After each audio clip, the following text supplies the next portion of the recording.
Hey, broads, it's your girl, QueenShanShan, on a broadcast podcast, and I am back with new tea.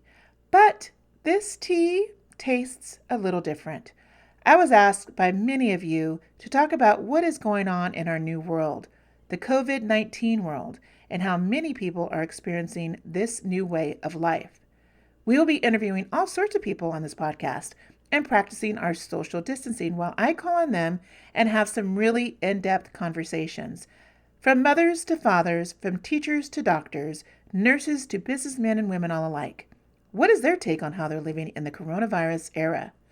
So sit back and relax, and thank you for listening to Abroad.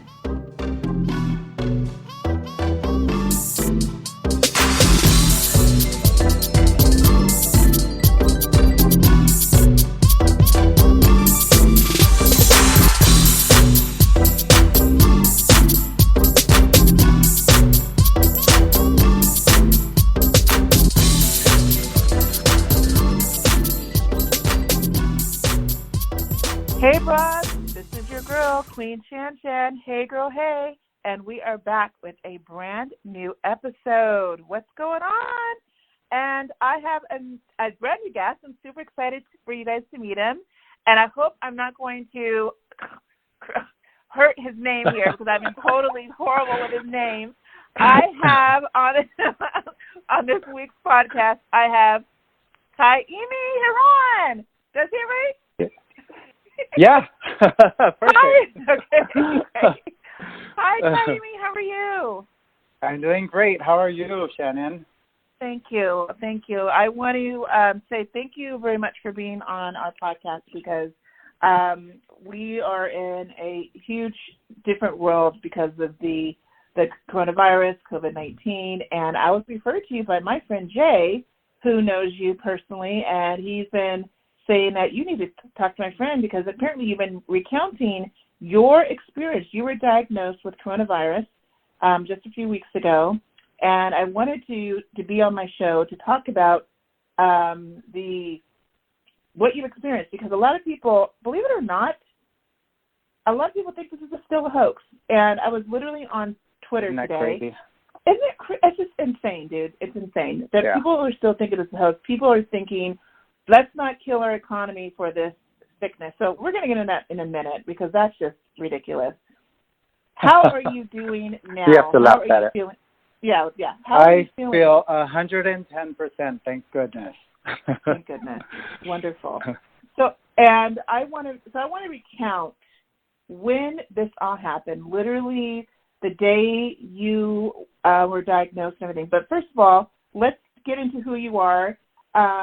And what you do. So what do you do? Okay. Hi, everybody. My name is Kaimi, and I am a bartender in West Hollywood, California, one of the dive bars here. I'm 40 years old. 40 years old. And how long have you been living in Los Angeles? I've been living in Los Angeles for 11 years. You came from originally from Hawaii. Yes, Hawaii. Wonderful. And so we're not going to name the bar where you work because we don't want to bring in any hate or anything to a particular business. But this is a very well-known. I've visited where you worked many times. I miss WeHo so bad. I hope you don't remember when you left the bar.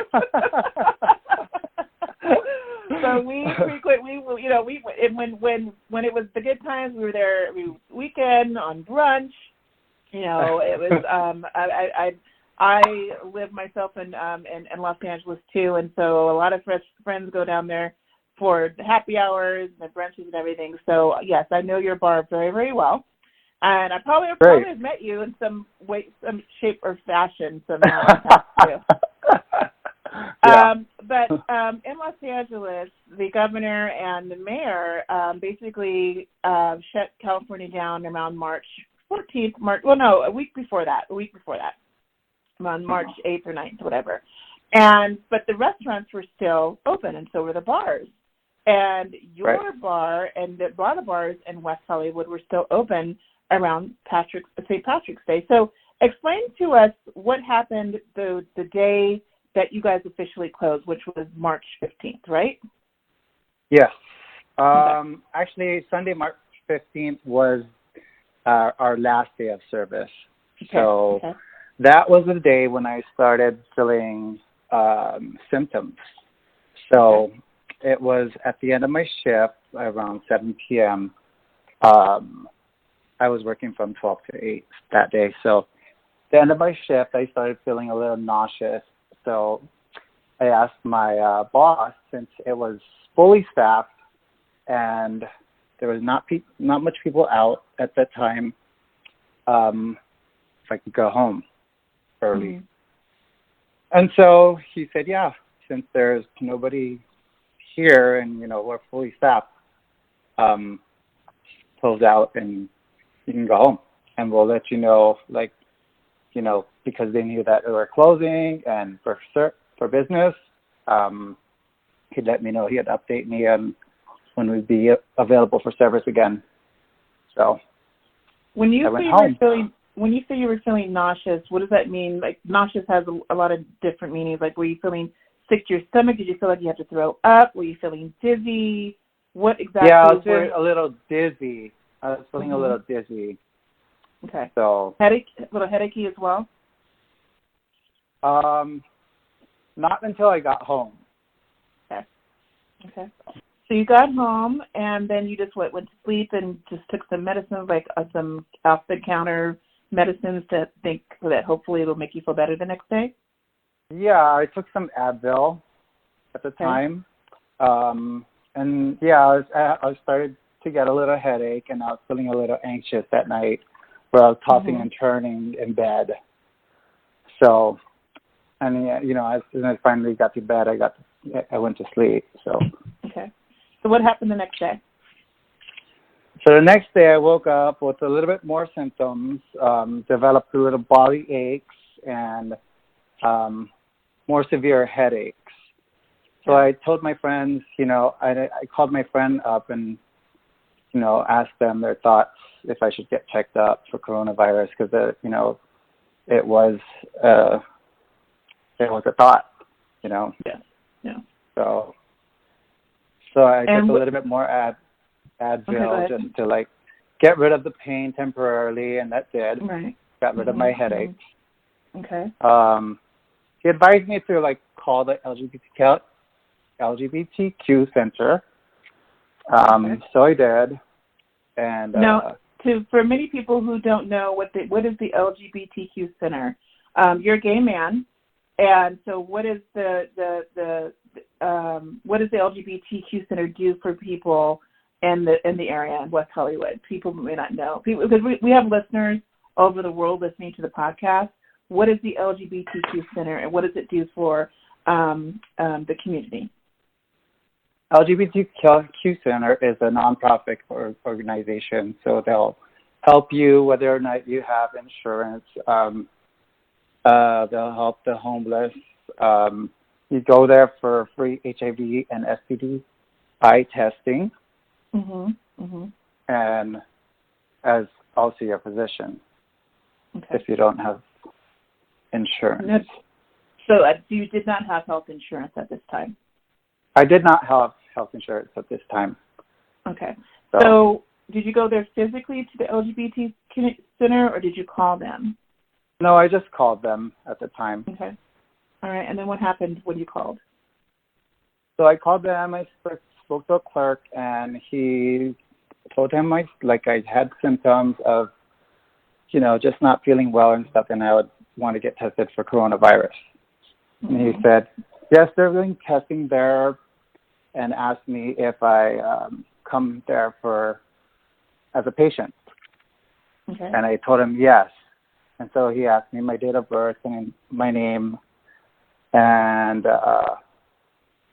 he told me, well, you only come here for STI and HIV testing. I said, yes, that's right. And so he said, well, we're only doing testing for COVID for people that come here as their physician.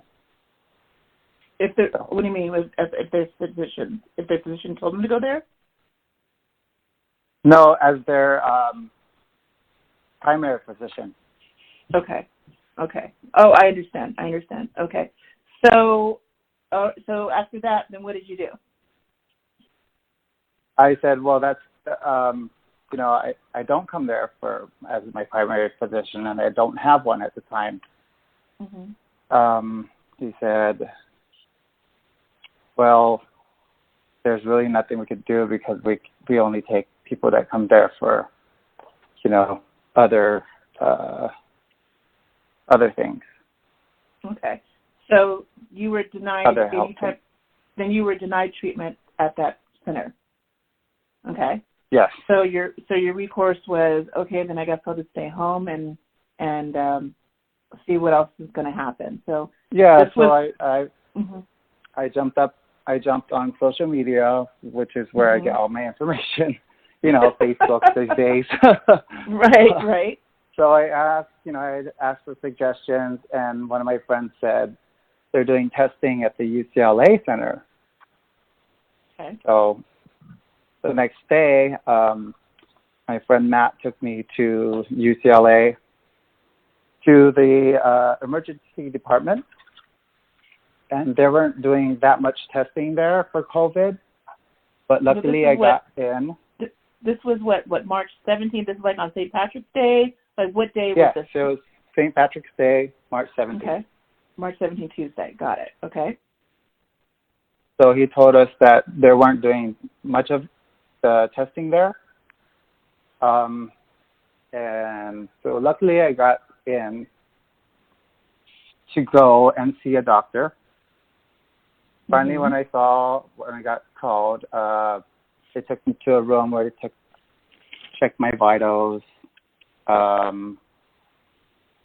And at the time I didn't have a fever. Everything was fine. Okay. So they sent me out to wait for the doctor. And so finally I got called maybe like 2.5 hours later, waiting for a doctor. You're waiting in the waiting room for about 2.5 hours in the waiting room? Yeah, yes. Okay. Mm-hmm. So finally I saw the doctor, and, he checked my vitals as well and asked me my symptoms. And I told him, I've been sick for the past, 4 or 5 days. Mm-hmm. And I have like headaches, body aches, chills, and a little cough. And so he said, okay, let's see. And, checked my breathing, and my breathing was fine. Mm-hmm. And then he told me just to sit tight. He'll be right back. So I came back. He said, we're going to go test you for the flu. Okay. I said, well, I'm here to get tested for COVID. Is that going to be covered? Like, are you guys going to charge me? And so he didn't have an answer for me. Because you didn't have health insurance. You don't have health insurance, you don't have medical, you have nothing. So yeah, I didn't have nothing. So I was just like, well, if you're going to test me for the flu, I'm going to deny it because I know I have flu symptoms already. And I'm here to get tested for COVID. Mm-hmm. And so he was like, okay, I'll be right back. Okay. So he came back. He was like, well, it seems like you just have the flu and you're not in any threat to have coronavirus. Wow. Because you have no fever. I checked your lungs. You seem like a healthy young man, and your lungs seem perfect. Did he do the nose swab in your nose with a long Q-tip? No, he didn't. Mm-hmm. Interesting. And so because that's part of the COVID test, obviously, is to test the nostrils and the back where the mucus areas are that drip down to the throat, and that's how people are finding out that's what they had. But continue. Right. So, he said, well, we're going to let you go. because we think you just have the flu. Just watch out if you have like shortness of breath, or if you if you have shortness of breath and stuff, if you have a hard time breathing, then come back and see us. Did they prescribe you any prescriptions? No prescriptions, nothing. Yeah. I just felt a little helpless and clueless. Yes. So this is the second time that you were denied the COVID test after you deeply felt that you have contracted this disease. So you go home frustrated, probably anxiety-ridden. Now, what are your symptoms now? Now this is 5 days past, 6 days past, you're denied the care, or you're denied the test. What's now happening with you? So I'm starting to get anxiety. I'm starting to get anxiety, and my symptoms starting to worsen up. Mm-hmm. It started to worsen up that night that I had like very, very severe headaches and body aches. Mm-hmm. And I was just laying in my couch and basically shivering, uncontrollably shivering, like convulsing, kind of, yeah. Okay. And thinking I was going to die. You it really got think to that you were point going to where, die? Mm-hmm. yeah, it was like really severe, and I was just like, this isn't normal, Now, backstory for people who are listening: you're single, you live by yourself, you don't have a roommate, you don't have a spouse, yes. You don't have anybody with you. You're suffering all of this by yourself, no insurance, and you're just getting, obviously your friends and family are calling you saying, do this, do this, do this, do this, do this. And you're doing what you need to do, but you're not getting the help from the medical field. And now you're at night, you're oh my God, I can't even imagine, because I sometimes I get a little paranoid too, just being at night, just like making sure my doors are closed so no one robs me. Yeah. I can't even imagine if I'm sick and you're hearing all what's going on in the news and the social media and people dying from this disease, and you're like, oh my God, am I going to be that? Yeah, it's just a lot of anxiety and just clueless, because it's such a new thing, it's a new pandemic, and nothing about it. Nothing about it. Did you feel hopeless or helpless, or both? Both. Helpless, hopeless. At nights I would wake up having to change my shirt because, I sweated all night. Having to change my shirt twice, and my sheets. And your sheets, your bed sheets, because you're sweating so much. Yeah, it's drenched. And so feeling a little confused.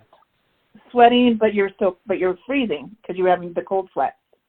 Right. Oh my God, that's awful. And painful. Yeah. But were you coughing at this time too? Did you have a sore throat? Did you just have the body aches and the night sweats I didn't really experience sore throat. It was more like an itchy throat. Okay. No sore throat or no fever at all. Okay. And no fever, and that's interesting.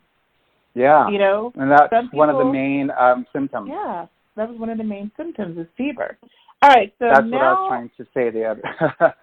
That's what I was trying to say when I was explaining the other part. So now a week has passed.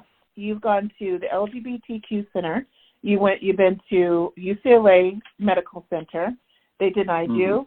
Now it's a week later, and now we're around March 20th, March 21st. What happens next?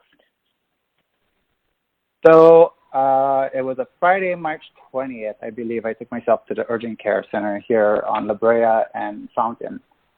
Okay, so you went to an urgent care center, and that's still considered West LA, West Hollywood, right? Yeah, West Hollywood, Los Angeles, yeah. Got it. So they took me in. Urgent care is urgent care. They'll take you in no matter what. Right. So I told her, I'll be paying out of pocket. I don't have health insurance. So she said, okay, that's fine. What are you here for? I said, well, I've been sick for the past 5 days and going through all these symptoms, and I want to get tested. I just want to know what's going on with me. So, I filled out application for the paperwork and stuff, and the nurse took me back. Mm-hmm. Took my vitals. I still didn't have a fever at the time, and after that, she just said, "Stay put. Doctor will be in shortly." Okay. So Dr. Bookman came in, and he asked me what I was here for. I told him I've been sick and I had symptoms of body aches, chills, cold sweat, a small cough for the past 5 days. Okay. I've been to 3 different places, got denied for coronavirus. And so he was like, okay, well, sit tight. He left the room, and then he said, sit tight. And then he came back and he said, okay, here's what we're going to do. We're going to test you for the flu first. And so I was like, okay, because I denied the flu test at UCLA at first already. So I just wanted to get answers. So I said, okay, to the flu test. The nurse came in, gave me my flu test, 1 swab two swabs. So 1 to the right nostril, 1 to the left. Mm-hmm. And she said, okay, well, you have your results in 8 minutes. 8 minutes came by. The doctor came in and he said, results are in. You're negative for flu. So here's the next step. We think you should get tested for coronavirus. And to myself, I was like, well, thank goodness. Okay. You're like, duh. Yeah, duh. That's what I'm here for. So I was like, well, I can't get tested because I have no symptoms. And in an aggressive voice, he was like, what do you mean? You have all the symptoms. I said, well, I don't have a fever. He said, well, you don't have a high fever, but you have a slight fever, So that's all of like the things that I could have known before. And so he says, well, we don't do it here. We can get you set up for a test. And I was like, oh, today? And he's like, yeah, but it's going to be at our sister site, the other office on, I believe, Melrose and Vine. Melrose and Vine. Vine. It's a drive-through. Okay. And it's a drive-through test. It's a drive-through COVID test facility. Yes. Okay. Well, it's their sister company, Urgent Care, but they're doing drive-throughs. Got it. So you get to this facility, you're in your car, and what happens when you drive up? So they told me to call when I get there. Within minutes, the guy comes out in his PPE suit and does a swab to my right nostril for 15 seconds and tells me, okay, well, we'll call you when you have your results. And that was it. That was it? That was it. I was just like, okay, well, now what? No, did you have You're not to gonna pay give for me... this test? Did you have to pay for that test? I did. I had to pay $150. That's what I didn't mention. This is crazy. The doctor... I thought that all the COVID tests were free because I am an insurance agent, and we were told through again, this is for people with health insurance. So, all the major health carriers are saying that the COVID tests were free and that they were waiving co-pays. So I wonder why that's you what were I'm charged, thinking too. Right. Why were you charged $150? I have no idea. No idea. But I am going to get... I wonder if you can attest, can you repeal that? Or, I wonder how many other people were charged this $150 because, again, the government and everyone else is being tested free, Yeah, for free. Why should I have to pay? I was it's a definitely... pandemic. It's a pandemic. Absolutely. I didn't ask for this. Honey, we're going to spend $150 in WeHo. It better be brunch and some cocktails, okay? It's going to be trust. I would definitely call in the billing department and say, why was I charged $150? But that's a whole different conversation. So you where's go my home, cocktail with this one? Yeah, where's my cocktail with this? So basically you're like, oh my God, so that was it? And so you go home, you're still sick, you're still having your symptoms. When did you find out you had the actual virus? So I went home. That was legit. Friends were asking me, so did they tell you when you were going to get your results? I said no. And so they were like, what? Just like very surprised and stuff. And so the next day came was Saturday. This was a Friday that I got tested. Saturday came and I called the urgent care back and I asked them, they didn't really tell me what was going on. They just told me they would call me when I get my results. Mm-hmm. So I'm just clueless here. How long until I would get my results back? And what do you do between then? Just stay home? You take any kind of cold medicine on the counter? They didn't tell you any. No. They didn't give you any direction. They didn't give you any type of go to the Rite Aid to get some cough medicine or nothing like that. Like go get some, or just take more Tylenol. None. No direction. That is just crazy to me. Nope. That's absolutely insane. No direction. Yeah. So you're just here by yourself again, getting all kinds of information on social media, probably some wrong information too. You're scared. Your family's scared. Your friends are scared. No one can come see you because you don't want to infect anybody. Exactly. So here comes Monday. What happened on Monday, the following Monday? So Monday I get a call from a familiar number. I knew it was them. So the nurse or the clerk tells me date of birth, name, and tells me, well, we got your results back, and it looks like you tested positive for COVID-19. Okay.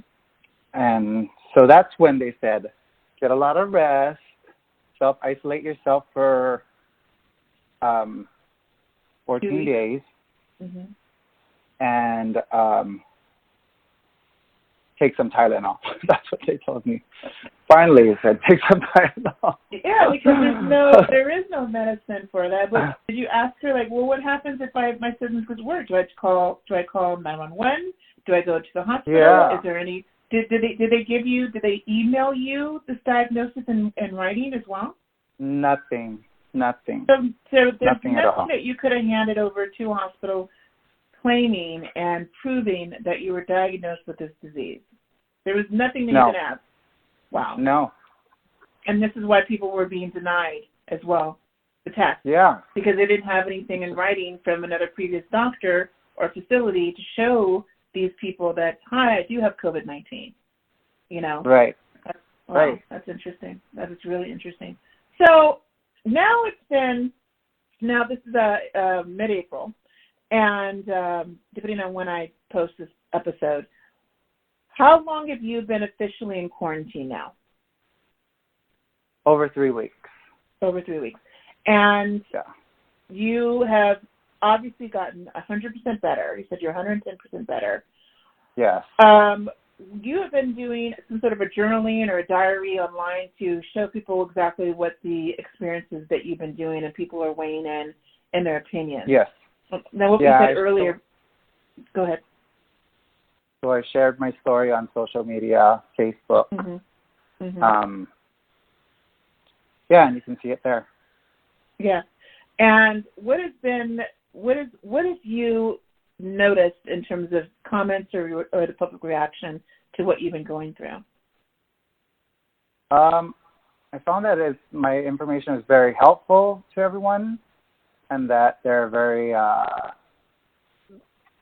caring and very passionate about my response and everything and my story. And what has been your, I'm going to be like Oprah right now. I'm going to quote Oprah right now to you. What has been your aha moment through all of this? Your reflection. Okay. Well, it wasn't really an aha moment. It was more of a thought of your mortality. Mortality thought, that this is like serious and it's coming for everybody, not just myself, who's a person that's healthy, who went to the gym and thought he was like fit and, took care of myself. It's not, it doesn't discriminate. It doesn't care about your age, your race, your gender, your religion, politics, or sexual orientation. Yeah. So. And what do you say to the ones that are in denial? Like we were saying earlier, there are actually, there are actually people out there, lots of people out there, thinking that this is a Democratic hoax or some sort of hoax. There are people out there marching in streets right now with a lot of people saying, we're not going to let our economy die because of this sickness. We're not going to let the economy die. Open restaurants, open up businesses, But you don't think we all want that?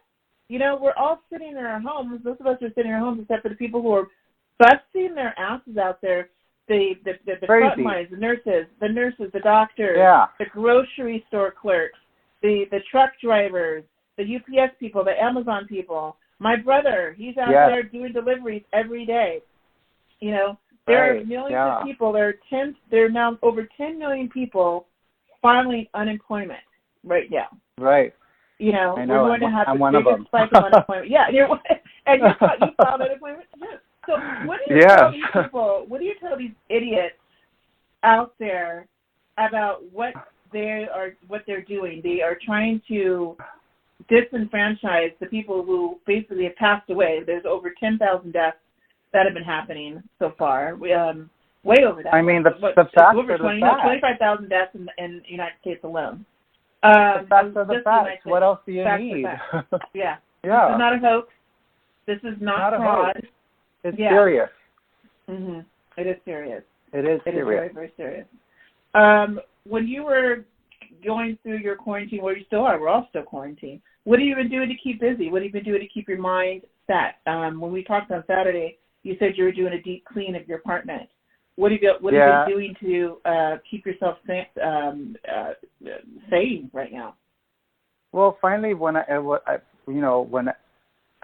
finally felt better, I used a lot of music and talking to friends, chatting with friends on the apps, these trending apps, House Party. Yeah. And I've been playing poker online, I love poker. I love to play with you. We have to play poker together. Yes, absolutely. Are you playing?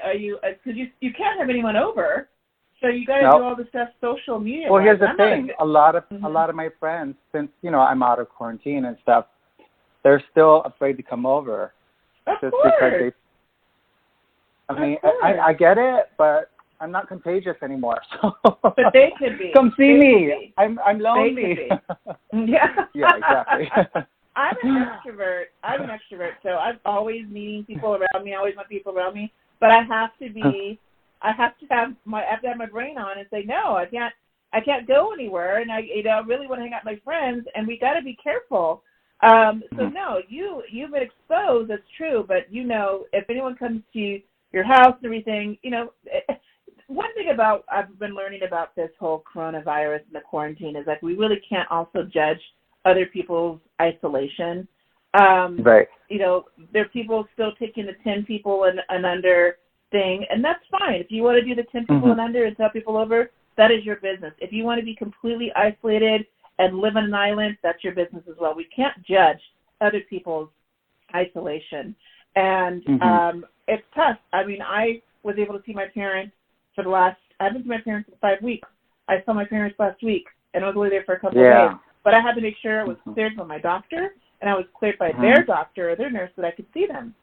And when I was there, I couldn't even hug them. I didn't want to even hug them when I first saw them. I was crying because I was so happy to see them. But I immediately took a shower when I got to the house because no, Mom, don't touch me up. Let me take a shower, make sure I took off my clothes.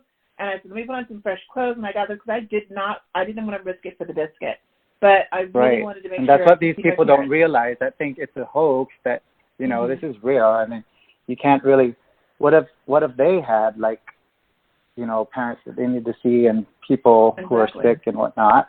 Absolutely. So, I mean, people are seeing their folks in nursing homes and convalescent homes outside the windows because they can't go in. Yeah. I'm very grateful I was able to see my parents for that short amount of time, and your family's in Hawaii, so they can't see you right now. So I'm sure it's horrible. It's a horrible situation. It's a horrible situation. But I want to leave this conversation on a light note. What you experienced is a tragedy, but you are here to tell it. You lived it, and you can share your experience and let people know this is a survivable disease. It's a survivable sickness, and it does suck. But you were going to. It did totally suck. Big time. I would wish totally suck. I would wish it on no one. Right. Well, I want to say thank you, Kaimi. Did I say it right? Yes. You nailed it. I nailed it. Thank you, Kaimi, so much for being on my podcast, on my show. Oh, it was I really my pleasure. Appreciate that. And thank you for having me. I know you were nervous getting on here and talking about it, but I really appreciate your transparency, and that's what the podcast is all about. We talk about fun stuff, travel, food, beauty, and culture, but now it's all about community. So my theme and my focus has definitely changed because we want to make sure that everybody's voices, as much as people can listen to the podcast and be on the podcast, that their voices are heard, because I'm going to have so many different other types of point of views on this podcast between now and who knows how long, because we are just learning about this pandemic. And with pandemics, you can have a second wave, we can have a third wave. And, you never know. But we never know. And as of now, California, or at least LA, Los Angeles, California, our quarantine is it has been extended to May 15th. And so that's another month. We're in the house for another month, as far as we know. And it could be extended to May 30th, So no, it is. We don't. Oh, wait. It's May 15th right now. Right now it's May 15th. But we don't. But I'm not going to keep my hopes up high. I'm thinking it's probably going to be all the way through May 31st, which sucks because that's the official calling of summer, Memorial Day weekend. Yeah. And people want to go travel and go to the river and party and go swimming and be with their friends and family on Memorial Day weekend. That's just going to suck big time.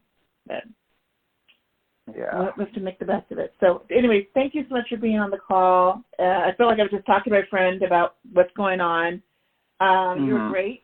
And I just want to say thank you. And all the broads that are listening to the podcast, thank you for listening and chiming in. And as always, thank you for listening to Abroad.